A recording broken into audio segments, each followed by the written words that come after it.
저는 현재 취준생으로 진로를 결정했지만 제가 일하고 싶은 산업군을 선택하지 못한 상태입니다. 일하고 싶은 산업군이나 업계를 어떻게 정하는 게 좋을까요? 변사님께서 SK텔레텍에서 이동을 하고 있다고 하셨는데 선택하신 계기가 있으신지 궁금합니다. 문과는 사실 산업군이 그렇게까지 크리티컬하지는 않은 것 같아요. 이공계는 크리티컬합니다. 그래서 물론 내가 하고 싶은 거를 정하면 좋겠지만 이 문과 친구들 같은 경우에는 직무가 가장 중요합니다. 왜냐면 이직을 할 때 저처럼 SK텔레텍이라는 휴대폰 회사에서 인사한 사람이 예를 들면은 네이버 가서도 인사할 수 있고요. 같이 일했던 분도 지금 기름집에 가서 인사하는 저희 동기도 있어요. 그래서 이제 문과 쪽은 직무가 가장 중요하다고 보시면 돼요. 하지만 산업도 관련성이 있으면 더 좋겠죠. 그래서 질문 주신 내용 중에 제가 이제 인턴을 결정했을 때 휴대폰 회사에서 한 이유는 제가 기계에 관심이 많았어요. 아버지 피를 이어받아가지고 약간 기계 고치는 거 되게 좋아했거든요. 어릴 때부터. 그래서 뭐 라디오 만들기 뭐 그런 거 되게 잘했었어요. 그래서 기계와 관련된 쪽에서 일을 하면 좋겠다라는 막연한 생각은 있었고 그때 이제 그 공부가 떠서 그냥 SK텔레텍의 인력팀을 지원했을 뿐이고 그걸 그렇게까지 담지는 않았던 것 같아요. 하지만 어쨌든 나중에 제가 삼성 쪽에 엔지니어링 회사에 인사로 최종 합격을 했는데 그 당시에 결정을 할 때는 좀 이 산업군이 영향을 미쳤습니다. 그렇게 결정을 하시면 되고요. 두 번째로 이공계 친구들은 근데 산업군이 중요해요. 이유는 뭐냐면 문과 친구들은 그 마케팅이나 영업을 제외하고는 이 지원 영역이 많기 때문에 이런 친구들은 산업의 영향력이 좀 떨어지고 특히나 B2B 회사 예를 들어 볼베어링을 만드는 회사예요. 근데 이거 여러분들 뭐 모르잖아요. 사실 대학생인데 어떻게 알아요? 소비자라는 거는 여러분들이 접할 기회가 별로 없기 때문에 산업군에 대한 지식이 떨어질 수밖에 없고 그리고 그 얘기 거꾸로 얘기하면 나중에 자소서랑 면접 쓸 때만 조금 조사해서 느낌만 나면 돼요. 이걸 왜 썼는지. 그러니까 물론 뷰티 산업이나 게임 산업처럼 매니아층이 있는 영역이 있기는 합니다. 하지만 직무가 더 중요한 거예요. 그리고 뭐 나중에 직무가 맞다면 여기저기 쓰시고 그 다음에 합격하는 분들 중에 산업을 좀 고르시면 어떨까 생각이 들고요. 두 번째 질문이 산업군을 어필하라는데 이게 대체 감이 안 오죠. 근데 이게 무슨 얘기냐면 여러분들이 자소서를 쓸 때 혹은 면접을 볼 때 지원 동기, 포부, 직무 역량 이 세 가지 문항들이 보통 들어가 있는데 이 문항을 쓸 때 산업군에 대한 지식이 들어가야지 잘 풀리는 영역이 있어요. 그래서 조사할 포인트가 뭐냐면 이 세 가지 문항은 여러분이 산업의 이슈, 뭐 법이 바뀌었다든지 아니면 뭐 이런 것들에 대한 이슈, 그 다음에 기업은 그 기업이 처한 어떤 상황, 2등으로 내려앉았다, 아니면 1등으로 치고 올랐다, 그 산업에서 혹은 직무에 대한 이슈, 예를 들면 제가 저는 인사에 있으니까 노조가 결성됐다, 혹은 이직이 낮아졌다, 이런 이슈, 이건 산업별 직무 이슈에 대해서 파악하죠. 아시죠? 이렇게 활용하는 거지. 자, 바보같이 산업 분석, 줄치면서 학공과 교과서를 찾으면 되게 요령없고 올바르게 답답 이슈를 찾았어요. 네, 이상입니다. 아까 얘기를 해주셔가지고 네네. 취업을 준비하고 있는 대학교 4학년 문과 전공생입니다. 수업을 준비하면서 이과 문과의 차이를 확연히 느끼게 되는 것 같습니다. 이과가 취업에 유리하다는 말에 대해 어떻게 생각하시는지 궁금합니다. 이공대가 취업을 더 잘 되는 것처럼 보이고 그 이유는 딱 하나입니다. 구조적인 문제 때문이에요. 그래서 문과는 구조상 예를 들어 볼게요. 인사, 재무, 회계, 마케팅 아니면 뭐 이런 문과 직무들 있죠. 뭐 해외 이런 데서 대규모 채용이 일어나지 않아요. 예를 들면 제가 일하는 그런 인사팀에서도 인원이 7명인가 그랬거든요. 거기서 10명을 뽑을 수는 없잖아요. 신입을. 보통 한 명 뽑아요.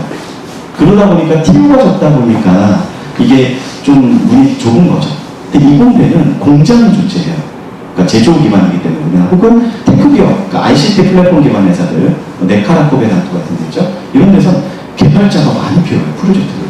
그러니까 대규모 채용이 일어나요. 그러다 보니까 얘네들이 더 취업이 잘 되고 있는 거죠. 근데 문제는 뭐냐면요. 이 시대가 좀 저물었어요. 이번 상반기부터 여러분들 선배님 보시면 이공대 친구들이 갑자기 취업이 안 되기 시작했을 겁니다. 이유는 딱 하나예요. 지금 반도체 슈퍼사이클이 끝나면서 반도체 배기물 채용이 끝났습니다. 메카노컵의 당토가 구조조정이 시작됐어요. 개발 인력들을 더 이상 필요로 하지 않나요? 안 뽑는 거야. 그러면 이제 내가 지원했던 거 없죠. 그 친구들도 똑같이 취업난에 맞닿아 있는 겁니다. 그래서 제가 제일 특히나 이제 저학년 친구들한테 강조하는 것 중에 취업이 잘 되니까 복수전공 커뮤 할래요. 취업이 잘 되니까 전자공학과 할래요. 제일 바보 같은 짓이에요. 잘해야죠. 이게 대입이 아니잖아요. 대입처럼 그냥 수능이나 뭐 수시 잘해가지고 대학교 들어가면 딱 대학 간판이 붙는, 딱 이마에 붙는 그런 게임이 아닙니다. 여러분들 일은요, 직업은 3, 40년 동안 하셔야 돼요. 근데 어영뚱땅 취업 잘 되니까 내가 그걸 진짜 잘하는지 좋아하는지도 모르고 진입하면 여러분들 그때부터 굉장히 불행한 삶을 살게 될 겁니다. 행복하게 못 사는 거잖아요. 그래서 아까도 말씀드렸지만 본질로 돌아갑시다. 이런 TO 혹은 이런 거 생각하지 마시고요. 내가 그 일에 진짜 맞나? 나는 그거에 가치관을 두고 있는가? 그리고 피탄가? 피타다면 그쪽으로 가는 게 맞고, 아니라 문과전공 성향이라면 문과전공을 파서 취업을 하면 되죠. 실제로 제가 일하는 학교에서도 우리 극악의 시즌이었다는 2023년 상반기에 3군데 4군데 합격한 친구들이 제 블로그부터 시작해서 찾아오는 친구들도 있고 수족합니다. 문과애들이에요. 있어요. 네, 그런 사람이 되면 되는 겁니다. 너무 불안해하지 마시고 그렇게 하셨으면 좋겠습니다. 이상입니다. 가을 학기 6학기를 마치는 학생입니다. 원래는 교환학생이 생각이 없다가 최근 대학생 때만 경험할 수 있는 것이라고 생각하니 한 번쯤 꼭 가보고 싶다는 생각이 들었습니다. 내년도에 휴학 계획이 있어서 가게 된다면 7학기에 교환학생을 가고 8학기에 졸업을 하게 될 것 같습니다. 다만 진로나 취업에 도움이 되는 경험이 아닐 수 있다는 생각에 많이 걱정이 됩니다. 또 취업을 제대로 준비해야 할 3학년 1학기에 교환학생을 나가게 된다면 취업 준비가 힘들어질까봐 미리 두렵기도 한 것 같습니다. 3학년 1학기에도 교환학생을 많이 나가기도 하는지, 또 그저 새로운 경험을 위해서 결정을 해도 괜찮을지 다른 분들을 많이 지켜보신 분들 있게 의견을 여쭈고 싶습니다. 이제 교환학생 자체는 취업에 도움이 되고 이런 활동은 아니에요, 확실히. 그런데 취업에 도움이 되진 않지만 인생에 도움이 된다고 제가 얘기를 합니다. 그리고 본인이 여유가 있고 하다면 갔다 오세요. 예, 이 취업에 도움이 안 되지만 인생에 도움이 될 수 있어요. 시야도 넓어지고, 지금 본인 이 질문자분들 알고 계시지만 인생에 한 번이면 기회입니다. 직장 가면 이런 거 못해요. 저 죽어도. 그래서 하시되 중요한 포인트가 있어요. 조바시면 되지 않는 거예요. 뭐냐면 만약에 본인이 이렇게 커리어가 좀 그렇다면 교환학생 자체도 커리어로 만들어 주시면 되는 거예요. 가셔가지고 제가 이제 이렇게 상담을 하는 친구들 교환학생 갔을 때 뭘 준비하라고 그러면 비자가 허락한다면 현지 인턴십을 찾아내요. 그리고 인턴십을 비자가 허락이 안 된다면 거기서 현지 알바도 가능한 알바를 해라. 그리고 혹은 거기 가면 서포터 집단은 한인회가 있어요. 발렌티어라도 해라. 혹은 거기에 가면 여러분들이 인바운드 아웃바운드 할 때 여러분들 국제 업무와 담당하는 여러분들 소속 대학의 그런 부서가 있잖아요. 거기도 있어요. 그 교환학생 나간 대학에 인바운드 학생들을 관리하는 부서가 있어요. 근데 거기에 물어보세요. 내가 일할 수 있는 교내 근로나 이런 게 있는지.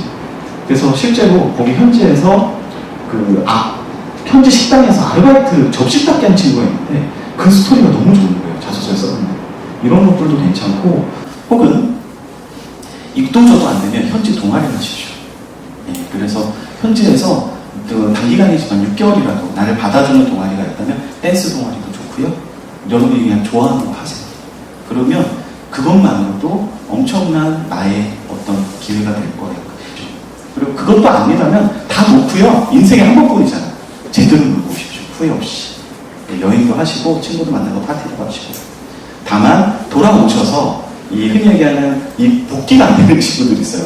계속 교환학생의 그 꿈에 젖어서 그런 것들 빨리 전환하시고 바로 취업 준비하기보다는 휴학해도 괜찮아요. 나이가 어리시면. 아까도 말씀드렸죠. 여러분들 괜찮아요. 아직 젊잖아요. 휴학하고 준비해도 돼요. 휴학은 무서워하지 마십시오. 그리고 인턴이 부족하면 또 휴학해도 돼요. 나이가 너무 먹지만 않으면 되니까 요즘 한두 번 휴학은 일반적이니까 시간적인 이유는 여러분들은 누구보다 가진 세대예요. 근데 이상하게 요즘 학생들 만나보면 조바심이 나 있고 불안해요. 이 원인은 다 친구 때문이에요. 그러니까 그런 거에 후들지 마시고 여러분 자체의 페이스로 그대로 가십시오. 좀 교환학생 가도 좋다, 인생에서. 다만 취업에 큰 도움은 안 될 거다. 그러면 취업에 도움이 되려면 아까 말씀드린 활동을 하시면 분명히 도움이